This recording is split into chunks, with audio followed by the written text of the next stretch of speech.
Hello, Rams family. Welcome to Rams Latest, your source for everything in and out of the Rams house. I'm your host, Brady Petrik. Let's get into it. With the draft coming up this weekend, no major shakeups to the board after the Dexter Lawrence draft. I wanted to take a look back at some previous drafts and get a sense of where the biggest steals and busts have been during the Les Snead and Sean McVay era of the Rams. And I also wanted to see if we could draw any parallels between this year's draft and previous drafts to predict what positional priorities the Rams might have this year. So, with that in mind, let's start by looking at the biggest steals of the Snead McVay era and see what we can learn by looking at some of their strongest picks. And I think that it's important to start with the first year of McVay's tenure, which was the 2017 draft. And there's one standout pick in that draft for my money. That's Cooper Kupp, of course, in the third round. Went on to be a Triple Crown winner, Super Bowl MVP, probably the defining pick of McVay's tenure. No complaints there. But there were a number of other offensive playmakers who were taken in this draft. It was a very pass catcher focused draft. So in the second round of the 2017 draft, the Rams took Gerald Everett, who contributed many years of consistent above average tight end play for the team, and also Josh Reynolds in the fourth round, wide receiver, who proved to be a pretty reliable offensive role player and played a similar role to Tutu Atwell, but at a fraction of the cost. Tutu Atwell was taken in the second round in 2021 versus Josh Reynolds in the fourth in 2017. And I think the following draft in 2018 also produced a number of strong late round draft picks. Looking at Joe Noteboom, who's one of the most consistent parts of the Rams offensive line. He was taken in the third in 2018. Also, Brian Allen, a center who is now on the team's offensive coaching staff. So his presence will quite literally be felt on draft day. He's a Ram through and through. And also Sebastian Joseph Day in the sixth round, who was an incredible value coming that late, given that he was a key starter in the 2021 Super Bowl season for the Rams. So each of these two draft class had a strong focus on a unit that they were looking to improve. In 2017, it was offensive playmakers and pass catchers, and in 2018, it was the offensive line. So since we don't have a glaring need to improve any one unit on the Rams this year, I think it's worth looking at a few more recent examples where the Rams spread the love a little bit and look to make some incremental gains across all of their units. So for the spread around philosophy, I'm looking at the 2022 draft.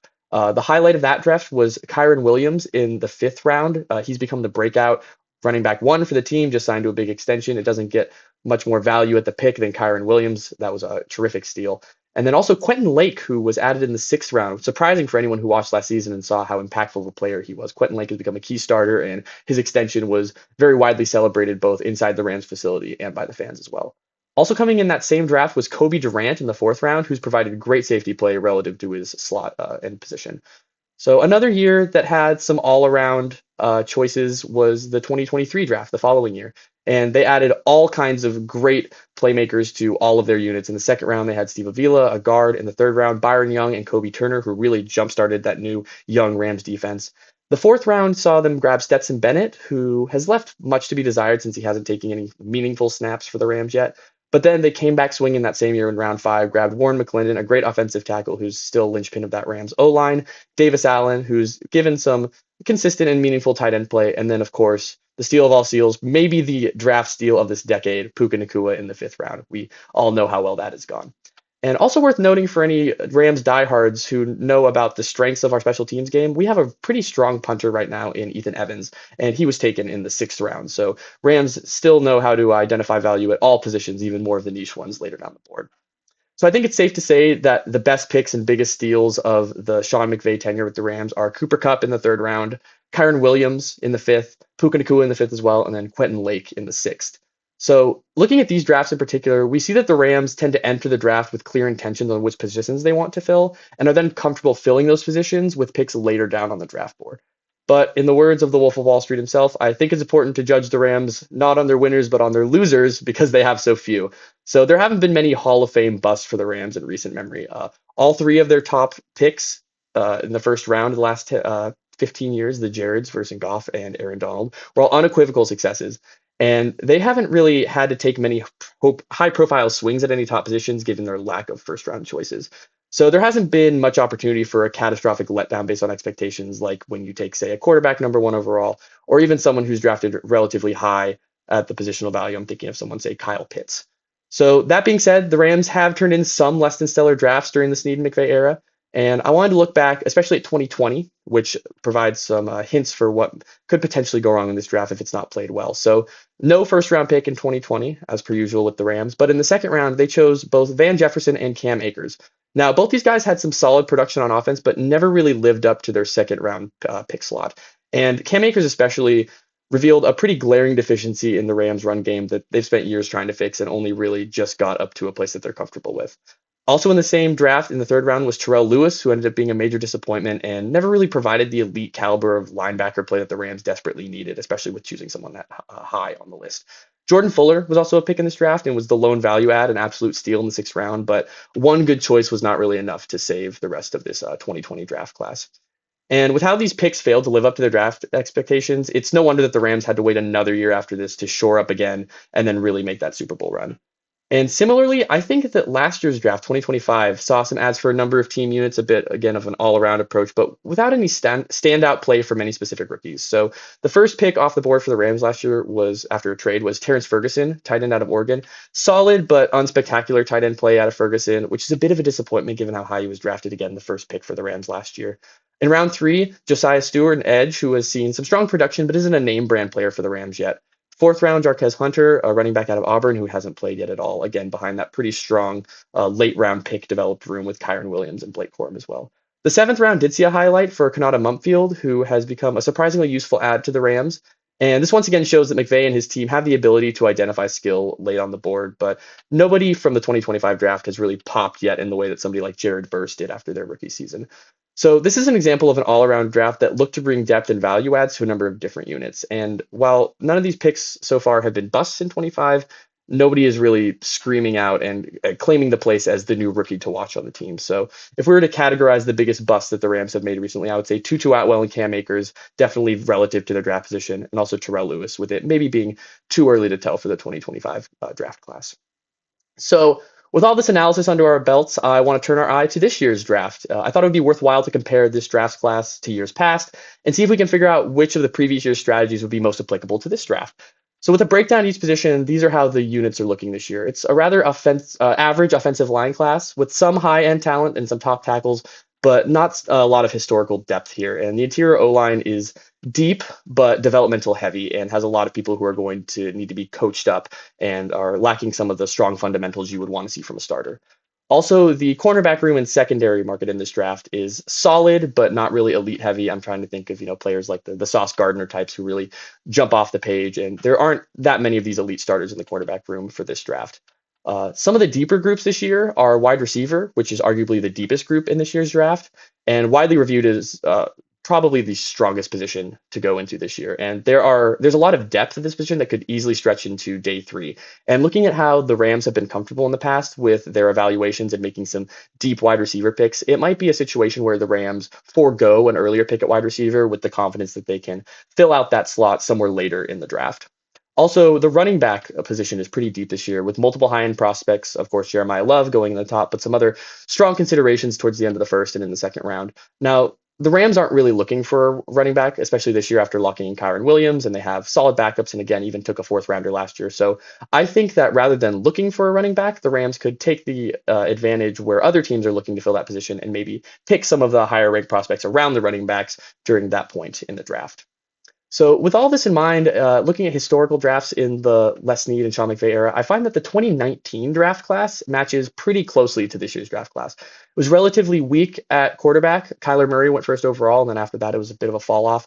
And then that year, there was some strong depth on the defensive line and at wide receiver. Wide receiver, that was the year that DK Metcalf and AJ Brown were both drafted. So, some high elite ends, but then also some fall off and then more role players coming after them. It was also a surprisingly strong secondary draft with the likes of Byron Murphy, Sean Murphy Bunting, and even David Long for the Rams all coming out there. So again, not really the elite name brand secondary play, but a lot of consistent role players. So while this draft isn't looking especially top heavy, I think there's a lot of depth at positions that the Rams specifically are looking for, with the potential for some elite mid-round value if the Rams are able to identify the right prospects and go hunting for positions in rounds when everyone else is kind of looking the other way. So based on the similarities with this year and the 2019 draft class and the lack of any singularly deficient unit on this year's Ram squad, I'm expecting the Rams to take more of the all-around approach this year.